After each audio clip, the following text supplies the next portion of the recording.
Hallelujah, hallelujah. यही है दिन जो खुदावंद का है। हम होंगे शाद और खुशी करेंगे। आमीन। आप सब खुश हैं? हालेलुया। आइए खुदावंद के लिए फिर जोरदार तालियां।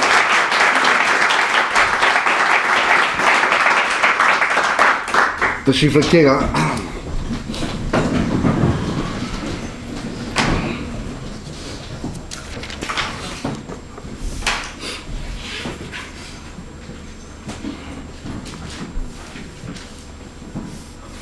साल का पहला महीना है और 12 तारीख है आज, 12 और दूसरा जुम्मा है।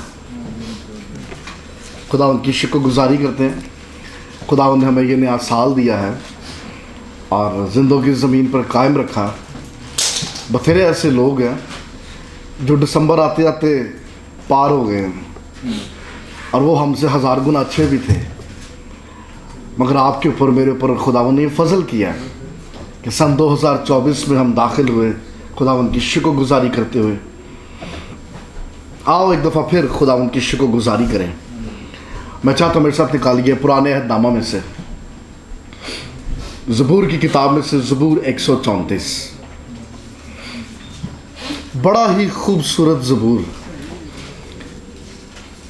हम में से बथेरों ने ये कई दफ़ा पढ़ा होना,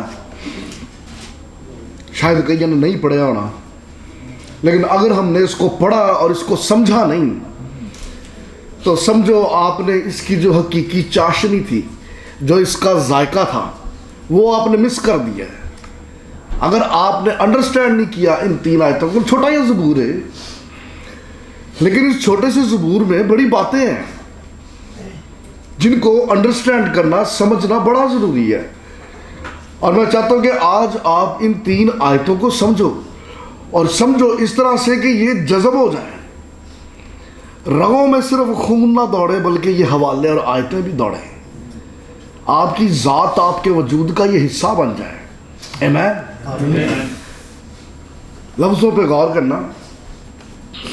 ज़बूर 134 मालूत यानी हैकल की ज़ियारत का गीत।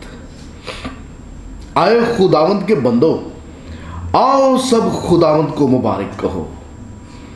तुम जो रात को खुदावंद के घर में खड़े रहते हो, मक़दस की तरफ अपने हाथ उठाओ और खुदावंद को मुबारक कहो। खुदावंद जिसने आसमान और ज़मीन को बनाया, सयून से तुझे बरकत बख्शे। खुदावंद के पाक कलाम के पढ़े सुने और समझे जाने पर उसकी खास बरकत हो। आमीन। आए अपने सरों को झुकाएं, अपनी आंखों को बंद करें, खुदा उनकी शुक्रगुजारी करें, उसके नाम को मुबारक कहें। ओ प्रेज हालेलुया जीसस।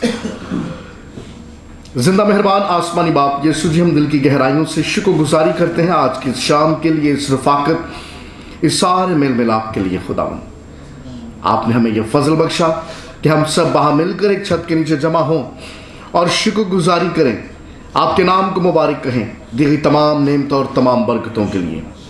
खुदावंद यीशु जी, अपने कलाम के वसीला से अपने बच्चों को बड़ी बरकत दीजिए। आज दिलों की आंखों को रोशन कीजिए खुदावंद, ताकि हम खुदावंद यीशु जी आपके इन बातों में छुपे हुए इन मोतियों का हकीकी मज़ा ले सकें। अपने बच्चों को छूइए, ब्लेस कीजिए, बड़ी बरकत दीजिए यीशु के नाम में। आमीन। ये अल्फाज याद रखिएगा, मालूत यानी हैकल की ज़ियारत का गीत। ये याद रखिएगा, हम आखिर में इस पर बात करेंगे। लेकिन ज़बूर 120 से लेकर ज़बूर 134 तक ये गीतों की एक सीरीज़ है, गीतों की एक सीरीज़ है। और ज़बूर 134 का आगाज़ हो रहा है, खुदावंद के बंदो सब खुदावंद को मुबारक कहो।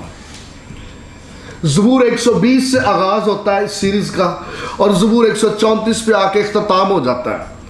ये 15 गीत यहूदी गाते हैं और इन 15 गीतों में से हर गीत के ऊपर यही टाइटल है, मालूत यानी हैकल की ज़ियारत का गीत। लेकिन नुक्ता जो काबिल गौर है, नुक्ता जो तारीफ़ के काबिल है, नुक्ता जो खुदावंद की सताइश के लायक है, वो ये है कि आप ज़बूर 120 से ज़बूर 134 सीक्वेंस के साथ पढ़ना शुरू कर दीजिए। ज़बूर 120 जिसके अंदर माफी के लिए अफसोस का इजहार किया जा रहा है, मुझ पर अफसोस, वो अफसोस का इजहार कर रहा है। फिर ज़बूर 121 खुदावंद से तहफ़्फ़ुज़ का इजहार किया जा रहा है, तू जो आसमान पर तख्त नशीन है, मैं अपनी आंखें तेरी तरफ उठाता हूँ। ज़बूर 121 मैं अपनी आंखें पहाड़ों की तरफ उठाता हूँ, मतलब ये खुदावंद से तहफ़्फ़ुज़ का इजहार। फिर ज़बूर 122 खुदावंद की हजूरी में आने के लिए खुशी और शादमानी का इजहार। उसके बाद ज़बूर 123 तू जो आसमान पर तख्त नशीन है, अरे देख जिस तरह गुलामों की आंखें अपने आका के हाथ की तरफ, ये खुदावंद से मदद के लिए इल्तिजा है। फिर ज़बूर 125 में गारंटी दे रहा है वो। ज़बूर 125 के अंदर इस बात की टेस्ट बनी है, मुबारक है वो जो खुदावंद पर भरोसा करते, खुदावंद पर तवक्कुल करते, वो कोहे सयून की मानिद अटल है। फिर ज़बूर 128 के अंदर वो बता रहा है कि जो खुदावंद पर भरोसा करते हैं वो लोग मुबारक है कि वो अपने हाथों की कमाई खाएंगे। फिर ज़बूर 133 के अंदर वो खुदावंद के हुजूर में फेलोशिप को अप्रिशिएट कर रहा है, क्या ही खुशी की बात है कि भाई बहम मिलकर रहे। और फिर ज़बूर 134 ऐ खुदावंद के बंदो आओ सब खुदावंद को मुबारक कहो, हालेलुया। ज़बूर 120 से लेकर ज़बूर 134 तक आप इसको सीक्वेंस से पढ़ोगे तो ऐसा लगता है जैसे वो शख्स जिसने खुदावंद के हुजूर झुक के तौबा कर ली हो, वो रूहानियत के दर्जे तय करता जा रहा है। ज़बूर 120 में जब वो माफ़ी मांगता है, अफसोस का इजहार करता है, ज़बूर 121 में आके वो खुदावंद के हुजूर में झुक के मदद की पुकार करता है। मैं अपनी आंखें पहाड़ों की तरफ उठाऊंगा, मेरी कुम्मत कहाँ से आएगी। जब खुदावंद से माफ़ी मिल जाती, जोर मिल जाता है, अब वो खुदावंद के हुजूर आने की बातें कर रहा है, क्या ही खुशी की बात है। मैं खुश हुआ जब वो मुझसे कहने लगे आओ यहोवा के घर चले, आओ खुदावंद के घर चले। आहिस्ता आहिस्ता आहिस्ता ये रूहानियत के दर्जे बढ़ते जा रहे हैं, वो खुदावंद में बढ़ता जा रहा है। और आके ज़बूर 125 में वो इस बात की गारंटी दे रहा है, गवाही दे रहा है, अरे मुबारक है वो लोग जो खुदावंद पर तवक्कुल करते हैं, वो कोहे सयून की मानिद अटल बल्कि हमेशा कायम रहते हैं। फिर वो खुदावंद के लोगों की फेलोशिप की गारंटी दे रहा है, गवाही दे रहा है, एप्रिशिएट कर रहा है, क्या ही खुशी की बात है कि भाई बहम मिलकर रहे। अरे जब वो खुदावंद के साथ एक रिलेशन में फेलोशिप में आ जाता है, फिर जिंदगी का सफर खुदावंद की शुक्रगुजारियां करते गुजरता है। आए खुदावंद के बंदो आओ सब खुदावंद को मुबारक करें, आओ खुदावंद की शुक्रगुजारी करें, हालेलुया। मतलब ये ज़बूर 120 से लेकर ज़बूर 134 तक का जो सफर है, ये एक आम शख्स की रूहानी दर्जों का सफर है। वो किस तरह से आहिस्ता आहिस्ता आहिस्ता खुदावंद में बढ़ता चला जा रहा है और रूहानियत के उस मुकाम तक पहुंच जाता है जहां पर जिंदगी में चाहे कुछ भी हो, लेकिन मेरी जिंदगी का मकसद हर तरह के हाल में फकत खुदावंद की शुक्रगुजारी करना है, फकत खुदावंद के नाम को मुबारक कहना है, अरे फकत खुदावंद के नाम को इज्जत और जलाल देना है। इसलिए ज़बूर 134 जो कि सारे सीक्वेंस में ना पहले नंबर पे, ना दूसरे नंबर पे, ना तीसरे नंबर पे, ना चौथे नंबर पे, बल्कि आखिर में लिखा गया, क्योंकि खुदावंद हर एक निजात याफ्ता, हर एक ईमानदार शख्स से यही तवक्को करता है। अरे तेरे हालात, तेरी सूरत हाल, तेरा माहौल, तेरा इन्वायरमेंट हो कैसा भी हो, तो उससे खुश है या नहीं है, लेकिन हर वो शख्स जो मसीह में है, जो खुदावंद में है, खुदावंद उससे ये तवक्को करता है कि वो हर तरह के हाल में अपने खुदावंद की शुक्रगुजारी करे। उसके लबों से निकले आओ हम सब खुदावंद के नाम को मुबारक कहें, आओ हम सब खुदावंद की शुक्रगुजारी करें, खुदावंद के नाम को धन्यवाद कहें, हालेलुया। ज़बूर 134 मैं जब इस ज़बूर का मुताला करता हूं लियाकत भाई, तीन ऐसी बातें। सबसे पहला नुक्ता इन तीन आयतों में तीन नुक्ते। सबसे पहला पॉइंट प्रेज, खुदावंद की तारीफ। दूसरा नुक्ता, दूसरा पॉइंट पोजीशन, खुदावंद ने एक पोजीशन दी है, खुदावंद ने हमें एक अंदाज दिया है। बह के तालियां मार के सिर्फ तारीफ और तमजीद नहीं, there is a way to worship. वो किस तरह से वर्शिप की जाए, पहली बात प्रेज, दूसरी बात पोजीशन और तीसरी बात प्रॉस्पेरिटी। हम सबसे पहले नुक्ते को अपने सामने रखेंगे, प्रेज। पहली आयत पे थोड़ी देर के लिए रुक जाओ और इस पहली आयत पे गौर कीजिए। लिखा, आए खुदावंद के बंदो, आओ सब खुदावंद को मुबारक कहो। टेक्निकली देखा जाए तो ये कहन और लावियों को कहा जा रहा है। ये कहन से, लावी से, जो खुदावंद के घर में मखसूस किए गए हैं, पहली जिम्मेदारी उनकी है, उनको कहा जा रहा है तुम खुदावंद को मुबारक कहो। अरे तुम गीत गाओगे, तुम ब्लेस्ड होगे, तुम अनॉइंटेड होगे, तुम्हारे ऊपर मसा ठहरेगा, तुम आगाज करोगे क्योंकि तुम रोल मॉडल हो। अरे तुम ये सब करते हुए नजर आओगे तो चर्च भी गाएगा, चर्च भी तालियां बजाएगा, चर्च भी शादमान होगा। तुम्हारे ऊपर मसा आएगा तो मसा ट्रांसफर होगा। आए खुदावंद के बंदो, अरे तुम जो मखसूस किए गए हो, तुम जो चुने गए हो, अरे तुम्हारे ऊपर जो मोहर लगी है, दैट इज योर रिस्पॉन्सिबिलिटी। अरे चर्च की जिम्मेदारी, कलीसिया की जिम्मेदारी बाद में। पहले जो चर्च लीडर है, पहले जो मखसूस किया हुआ है, पहले जो काहिन है या पहले जो लावी है, अरे जिनके कांधों पे चर्च की जिम्मेदारी है, अगर वो खामोश रहेंगे, अगर वो नहीं गाएंगे, अगर वो अनॉइंटेड नहीं होंगे, अगर उन पे मसा ना होगा तो चर्च मुर्दा होगा, चर्च डेड होगा। आए खुदावंद के बंदो, अरे तुम खुदावंद की शुक्रगुजारी करो। अगर पासबान के ऊपर कलाम नहीं खुलेगा तो ये कलाम चर्च पे नहीं खुलेगा। अगर पासबान के ऊपर पाक रूह की जुम्बश नहीं होगी तो ये अनॉइंटिंग चर्च में ट्रांसफर नहीं होगी। अगर पासबान गीत गाता हुआ या टाइम ते चर्च आंदा हुआ नजर नहीं आएगा, अरे यही रविश कलीसिया अपनाएगी। सबसे पहली जिम्मेदारी काहिन की, पादरी की, प्रीस्ट की, बिशप की, या हर वो शख्स जो खुदावंद के घर में खुदावंद के कामों के लिए मखसूस किए गए हैं।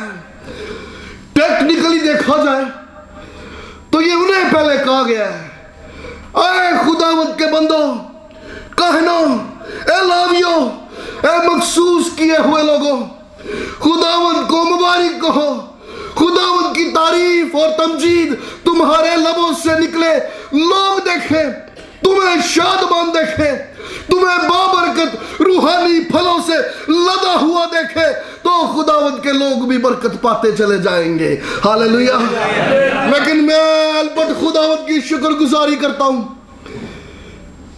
अरे टेक्निकली देखा जाए तो ये पुराने अहद के कहने और लावियों की बात है, लेकिन शुक्र है मेरे यीशु ने आके इन हदों को तोड़ दिया और वसी कर दिया, क्योंकि अब सिर्फ काहिन और लावी नहीं बल्कि तुम शाही काहिनों का फिरका और एक मुकद्दस कौम हो। इसलिए अब ये बात सिर्फ चार दीवारी हैकल में मौजूद काहिन और लावी के लिए नहीं, बल्कि इस जमात में हर एक ईमानदार के लिए है जो मसीह में कायम है, चुना हुआ है, जिसके माथे पे पाक रूह ने मोहर कर दी, क्योंकि अब तुम में से हर एक शाही काहिनों के फिरके का हिस्सा है।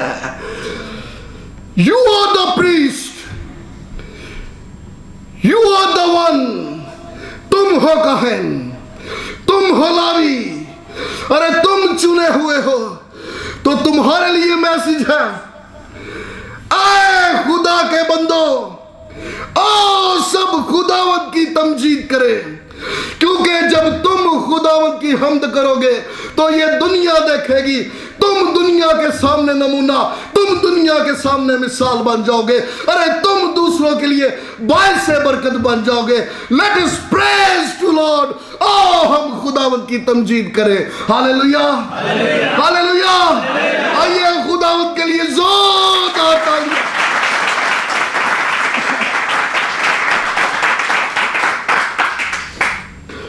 अगली बात लिखी हुई है, फरमान लिखा, खुदावंद को मुबारक कहो। यह बड़ा काबिल गौर वर्ड है। कैसे खुदावंद को ज़िशान मुबारक कहें? मुबारक के लिए इंग्लिश वाले कहती है ब्लेस द लॉर्ड। हम आज तक ये कहते हैं God bless you, God bless you. तुझे खुदा ने ब्लेस करना है।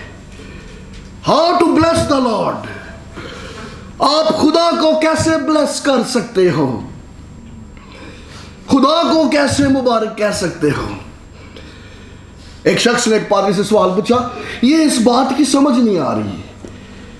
खुदा हमें ब्लेस करता है, हमें दूसरों को भी कहता है God bless you, God bless you.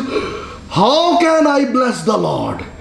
मैं कैसे खुदा को मुबारक कहूं? मैं कैसे खुदा को ब्लेस करूं? और पास्टर साहब ने बड़ा सीधा जवाब दिया, कहते तेरे बच्चे हैं ने? कहता हाँ है ने। किन्ने बच्चे ने? 2 बच्चे। कहता आज तक तेरे बच्चों ने तेन को तोहफा दिता? कहता हाँ दिता, मेरी सालगिरह सी ते उन्होंने सानू गिफ्ट दिता। तो कहता गिफ्ट उन्हें लिया किवें? कहता मेरे कोई पैसे लैके। कहता एवं ही खुदावंद नूं ब्लेस कर। अरे तुम खुदावंद को वैसे ही ब्लेस कर सकते हो, उन्हीं चीजों से ब्लेस कर सकते हो जो उसने आपको दिया है। अरे जो उसने आपको बख्शा वही ले आइए, खुदावंद के हुजूर झुक जाइए। यही है खुदावंद को मुबारक कहना, यही है खुदावंद को ब्लेस करना। हालेलुया। इब्रानी बाइबल में लियाकत भाई ब्लेस के लिए जो वर्ड है ना वो है बराक। बराक ओबामा याद है? हाँ, उसके नाम का मतलब है मुबारक, ब्लेस। इब्रानी जुबान का लफ्ज है बराक। बराक का मतलब है घुटनों के बल हो जाना। किसी ने देखिया कोई मुंडा किसी कुड़ी के गोडिया पार होकर प्रपोज करता हो? देखिए इस पोस्चर का मतलब क्या है? घुटनों के बल हो जाना और उसको फूल देना या अंगूठी देना। पैरा तो खलो के नहीं तो कर सकना, लेकिन घुटनों के बल होके इस अंदाज में प्रपोज करने का मतलब क्या? क्योंकि घुटनों के बल होके इस तरह से प्रपोज करने के पीछे एक मकसद है। 2 बातें हैं। पहली बात, मैं अपना आप तेरे आगे सरेंडर करता हूं। दूसरी बात, मेरी जिंदगी में तुझसे बढ़कर और कोई भी नहीं। You are top of the list. मतलब वो लड़का जो किसी लड़की के आगे झुक के उसको प्रपोज करता है, वो पहला काम क्या करता है? अपना आप उसको सौंपता है। दूसरा, वो इस बात का इकरार कर रहा है कि तू मेरी जिंदगी में सबसे बढ़कर, मतलब उसको एलिवेट कर रहा है, अपनी जिंदगी में उसको सरफराज कर रहा है।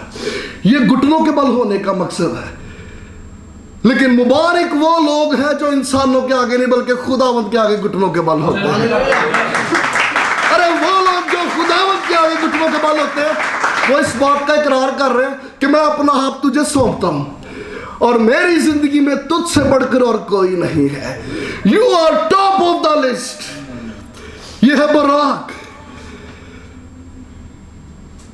लेकिन जब हम कहें गॉड ब्लेस यू, जब हम यहां पे कह रहे हो ना खुदावंद को मुबारक कहो, ज़बूर नवीस कह रहा खुदावंद के आगे घुटनों के बल झुको, अपना आप सौंपो और अपनी जिंदगी में खुदावंद को अव्वल दर्जा दो। यह है खुदावंद को मुबारक कहना। लेकिन जब हम कहते हैं गॉड ब्लेस यू, खुदा तुझे मुबारक करे, खुदा तुझे बरकत बख्शे, जब हम खुदा को ब्लेस कर रहे हैं तो हम घुटनों के बल हो रहे हैं। लेकिन जब खुदा आपको ब्लेस कर रहा है तो उसका मतलब क्या? वो घुटनों के बल हो रहा है। इसका मतलब तो ये बनता है, लफ्ज तो बराक ही है। जब हम कह रहे हैं गॉड ब्लेस यू, हम कहते हैं ब्लेस द लॉर्ड, खुदा मुबारक हो, तो इसका मतलब हम घुटनों के बल हो रहे हैं, हम उसको एलिवेट कर रहे हैं, हम अपनी जिंदगी में खुदा को सरफराज कर रहे हैं, हम अपना आप खुदा को सौंप रहे हैं। लेकिन जब हम कह रहे हैं गॉड ब्लेस यू, तो हम ये कह रहे हैं कि खुदा अपना आप तुझे सौंपे और तुझे सौंपे और तुझे सरफराज करे। खुदा अपना आप कैसे सौंपता? खुदा घुटनों के बल कैसे होता है? वो तख्त नशीन है बादशाह, और वो बादशाह जब आपके नजदीक आता है वो तख्त से उठ के यूं झुक जाता है। वो अपने आप को आपके लेवल पे ले आता है, और जब वो अपने आप को आपके लेवल पे ले आता है फिर वो अपने वक्त से आपको उठा के अपने लेवल पे ले जाता है। जब हम किसी को कह रहे होते हैं ना गॉड ब्लेस यू, तो दर हकीकत हम उस दुआ को रिपीट कर रहे होते जो गिनती 6 बाब में है। खुदावन तुझे बरकत बख्शे, वो अपने चेहरे का नूर तुझ पे जलवागर फरमाए, अरे वो तुझे सरफराज करे। This is God bless you. अरे वो अपना आप तुझे सौंप दे, वो तेरे नजदीक आए कि उसके चेहरे का नूर तेरे चेहरे पर चमके। जब उसके चेहरे का नूर तेरे चेहरे पर चमकेगा, वो अपने वक्त पे तुझे सरफराज करेगा। This is the meaning of God bless you. जब हम एक दूसरे को बरकत देते हैं, हम ये कहना चाह रहे होते हैं, अरे तेरा खुदावंद के साथ ऐसा रिश्ता हो जाए कि उसके चेहरे का नूर तेरे चेहरे पे आ जाए और वो अपने वक्त से तुझे सरफराज करे और अपने लेवल पे ले जाए। हालेलुया। इतिहास गवाह है, शमाउन खुदावंद ने अपना आप कब सौंपा? अरे खुदावंद ने अपना आप कब सौंपा? वो कब घुटनों के बल आया तारीख में? जब कुंवारी मरियम से यीशु मुजस्सम होकर दुनिया में आ गया, क्योंकि उसने अपना आप सौंप दिया। उसने जहान से ऐसी मोहब्बत रखी कि अपना इकलौता बेटा बख्श दिया। वो अपने आप को हमारे दर्जे पे, हमारे लेवल पे ले आया मुजस्सम होके, ताकि एक दिन हमें उठा के अपने लेवल पे ले जाए। Hallelujah, bless the Lord. खुदावंद को मुबारक हो। आए खुदा के बंदो, आओ सब खुदावंद को मुबारक कहे, आओ सब उसके हुजूर घुटनों के बल होके झुक जाए, खुदावंद के नाम की तारीफ और तमजीद करें। हालेलुया। पहली गल प्रेज लिखा है, खुदावंद के बंदो सब खुदावंद को मुबारक कहो। तुम जो रात को खुदावंद के घर में खड़े रहते हो, लो कर लो गल। कुछ कायनों की लावियों की ड्यूटियां लगी होती थी, हैकल दे बूहे बंद हो जाते, घर नहीं समझाते। वो रात को खुदावंद के घर में जागते रहते थे। करते की सन? हैकल का कोई दिया, कोई लैंप बुझे ना, कोई चिराग बुझे ना। वो निगाह रखते थे, विजिट कर रहे, इधर जा रहे हैं, उधर जा रहे हैं, चेक कर रहे हैं, पौड़ी ला के उत्ते चढ़न दे, चेक कर रहे हैं तेल तो नहीं खत्म हो गया, चिराग जलते रहे। इनकी नाइट सर्विस होती थी। नाइट सर्विस कोई वेखन नहीं सी दिया हुंदा। दैट इज हिडन, सीक्रेट काम हो रहा है। खुदावंद के घर में चिराग रोशन है, कोई जाग रहा है, सर्विस में है, कोई एक्टिव है, somebody in एक्शन। रात की तारीकी में हर तरफ अंधेरा है, दुनिया में कुछ नजर नहीं आ रहा, लेकिन वो जो खुदावंद के घर में, खुदावंद की हुजूरी में जाग रहे हैं और सब कर रहे हैं, उनको सब नजर आ रहा है, क्योंकि वहां पर चिराग रोशन है, वहां पर सर्विस दी जा रही है। मैं जब इस वाक्य को पढ़ रहा था, मैनू शेर भाई एक वाक्य याद आ गया। अमेरिका की यूनिवर्सिटी में डांस मुकाबला था। डांस मुकाबले की शर्त यह थी कि लड़के लड़की आएंगे, कपल डांस करेंगे। हर स्टैंडर्ड, हर लेवल के बच्चों का मुकाबला था स्टेज पे। और उनका ड्रेस कोड ये था, लड़कियां पहनेंगी सफेद गाउन मैक्सी और लड़के पहनेंगे ब्लैक कलर की टक्सीडो। लड़के सारे ब्लैक ड्रेस में, लड़कियां सारी वाइट ड्रेस में। हॉल खचाखच भरा हुआ था, लाइटिंग शाइटिंग, ये वो। शहर का जो सबसे बेहतरीन डीजे वाला था, म्यूजिक प्ले करने वाला, वो भी आया हुआ था। वह प्रोग्राम स्टार्ट हुआ और जो सबसे पहला ग्रुप था वो आया। लड़के सारे ब्लैक ड्रेस में, लड़कियां सारी वाइट ड्रेस में। हर एक लड़के ने एक लड़की का हाथ पकड़ लिया, अब कपल डांस होना था। म्यूजिक स्टार्ट होया, इधर डांस शुरू हो गया। अचानक लाइट बंद हो गई। सारे लोगों ने कहा हो बत्ती चलेगी, लाइट चलेगी। लेकिन अच्छी बात पता है क्या, म्यूजिक बंद नहीं होया, म्यूजिक चलता रहा, म्यूजिक चलता रहा और अंधेरे च डांस कर दे रहे, डांस चल रहा है। अच्छा, उस परफॉर्मेंस की खूबसूरती क्या थी? हनेरा सी हर पासे, मुंडिया दे काले कपड़े ते कुड़ियां दे चिट्टे कपड़े। म्यूजिक चल रहा है, कुछ नजर नहीं आ रहा, सिर्फ सफेद कपड़ों में, सफेद लिबास में वो लड़कियां नजर आ रही हैं। वो लड़कियां स्टेज पे कायम है, डांस कर रही हैं। दूर से लग रहा था किसी ने तो थामा हुआ है, किसी ने तो पकड़ा हुआ है, कोई तो इनके साथ है जो नजर नहीं आ रहा। लेकिन वो है, हर तरफ अंधेरा, कोई नजर नहीं आ रहा, कुछ नजर नहीं आ रहा। लेकिन जो स्टेज पे है, जो दुनिया को नजर आ रहा है, शी इज हैप्पी, क्योंकि परफॉर्मेंस हो रही है। वो इसलिए खुश है, बेशक अंधेरा, बेशक तारीकी, लेकिन वो अकेली नहीं। किसी ने उसको थामा, किसी ने उसको पकड़ा। दुनिया को नजर नहीं आ रहा, मगर दुनिया ये जानती है, अरे कोई तो है जिसने इसको इस तारीकी में भी थाम रखा है। आपके लिए मैसेज ये है, मुमकिन है आपकी जिंदगी में हालात की वजह से रोजगार की वजह से दूर दूर तक तारीकी छाई हो, लेकिन अगर कोई आपको इन हालात में झूमता, खुदा की शुक्रगुजारी करता, खुदावंद के नाम को मुबारक कहता हुआ देखेगा, दुनिया अनजान है, नजर नहीं आ रहा, लेकिन अगर ये कायम है, अगर ये खड़ा है, कोई तो है जिसने इसको थामा है, कोई तो है जिसने इसको संभाला है।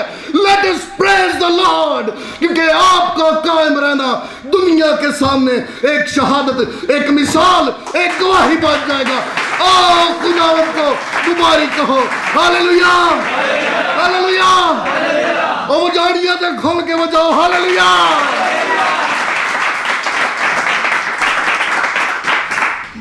पहली बात प्रेज, मेरे नाल रहा जे। दूसरी बात पोजीशन, दूजी आज लिखा मकदस की तरफ अपने हाथ उठाओ, दैट इज द पोजीशन। ये चाहिए वर्शिप में, एंज करके वर्शिप नहीं, या बैठ के ऐसे ऐसे वर्शिप नहीं, ऐसे वर्शिप चाहिए हाथ उठाकर, इस पोस्चर में, इस पोजीशन में। हाथ उठाने का मतलब क्या है आफ्ताब भाई? इस एक्शन के मीनिंग्स हैं।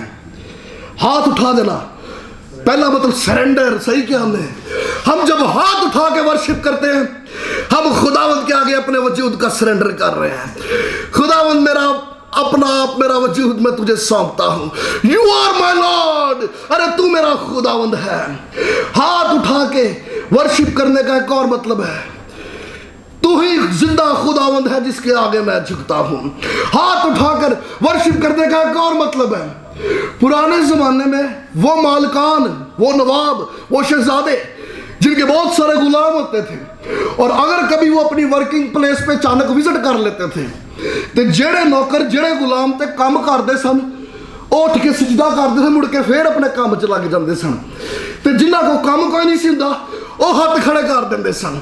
हाथ खड़े करने का मतलब ये अपने आका, अपने मालिक को कह रहे हैं, मेरे पास आज कोई काम नहीं, मैं तेरी खिदमत में पूरे तौर से हाजिर हूं, अरे मुझे इस्तेमाल कर, मुझे कोई काम सौंप दे। जब हम खुदावंद के हुजूर हाथ खड़ा करते हैं, हम खुदावंद को कहते हैं, खुदावंद आज जुम्मा, अरे आज मेरे को कोई काम नहीं, आज तू मुझे इस्तेमाल कर, आज तू मुझे कोई अपना काम सौंप दे।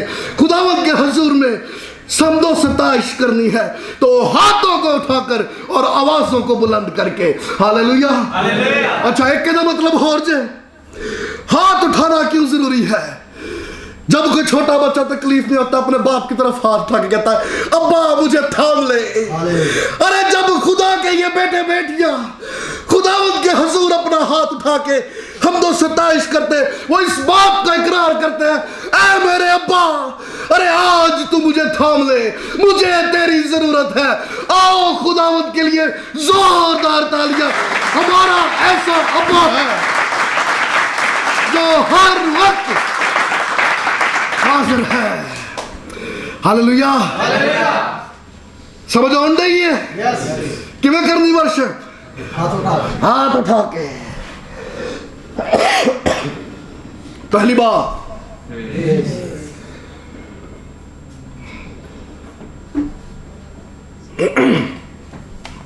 दूसरी बात पोजीशन, तीसरी तो आखिरी गल प्रॉस्पेरिटी।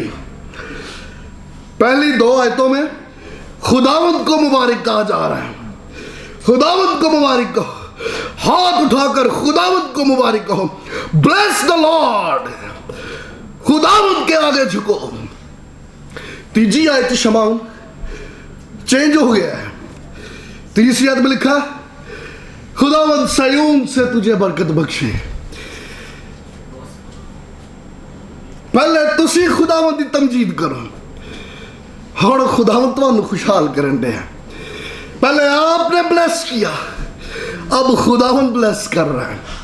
पहले आप खुदावंद की तारीफ और तमजीद, अब वो ज़बूर नवीस कर रहा है, सयून से तुझे बरकत बख्शे। Now it's your turn.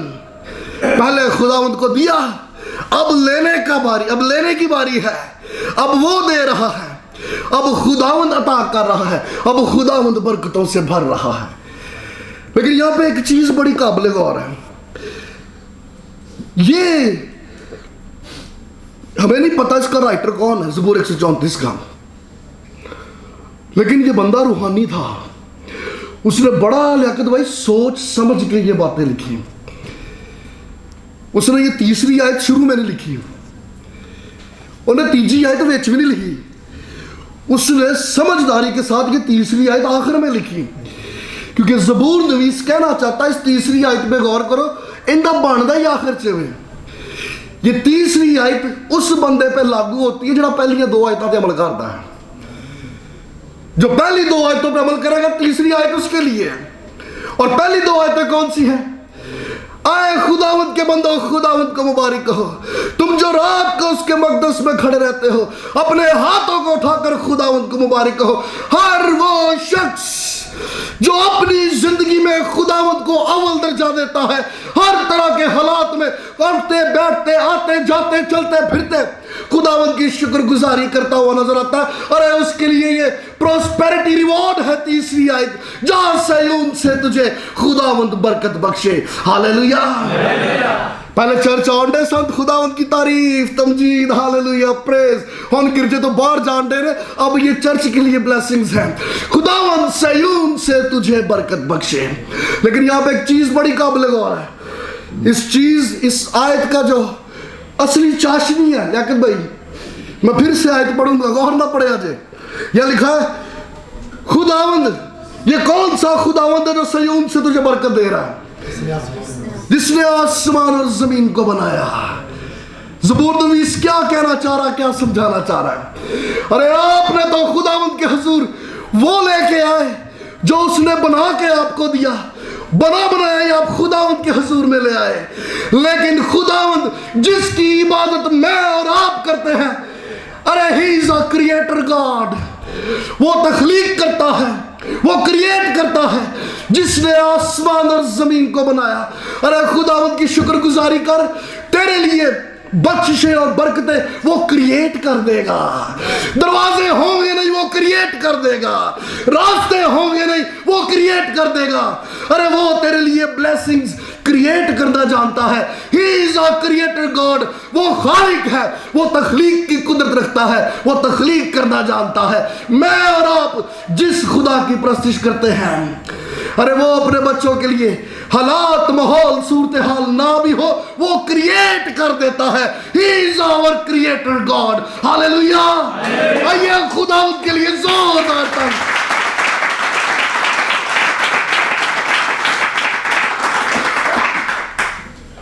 6:30 हो गए जी।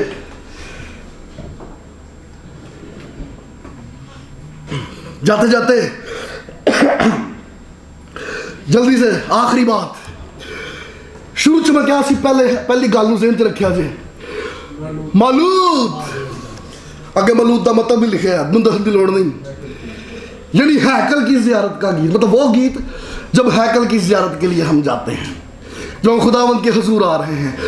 120 से लेके 134 ये सारे के सारे ज़बूरा के एक ही टाइटल है, मालूत।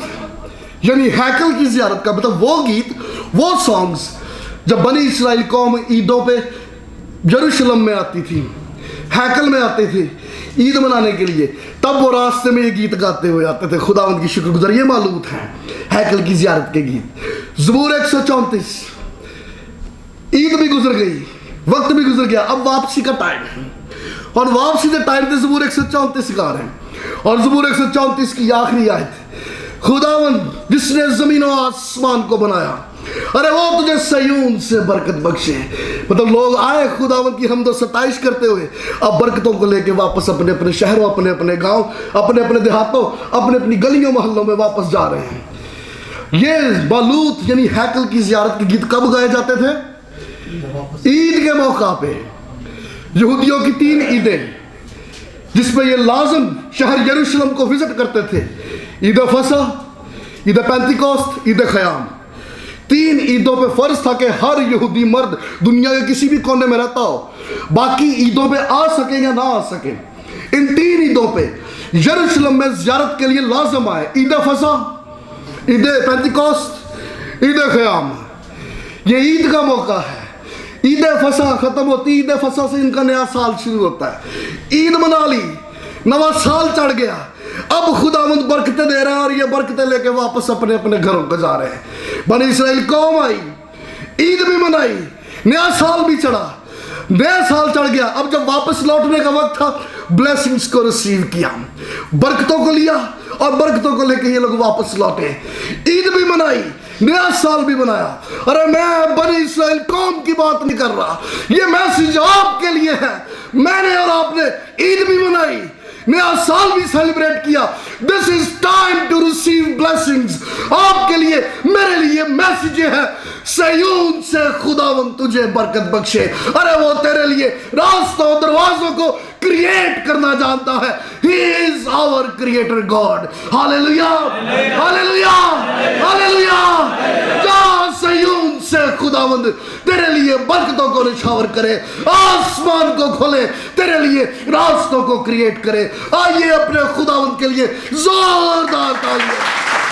Hallelujah, hallelujah. आइए हम सब अपने कदमों पे खड़े हो, खुदावंद की ऐसी तारीफ और तमजीद हो जिसके वो लायक है। अपनी आवाजों को बुलंद करके, अपने हाथों को उठा के आओ खुदावंद की ऐसी तमजीद करें जिसकी वो हमसे तवक्को करता है। ओ हालेलुया जीसस। कोई जुबान खामोश न रहे।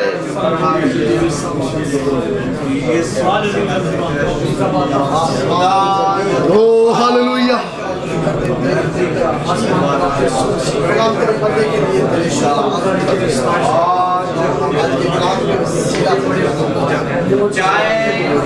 Oh, hallelujah, hallelujah, hallelujah.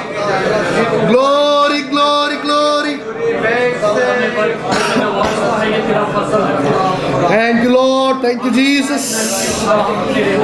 Praise, hallelujah, hallelujah, hallelujah.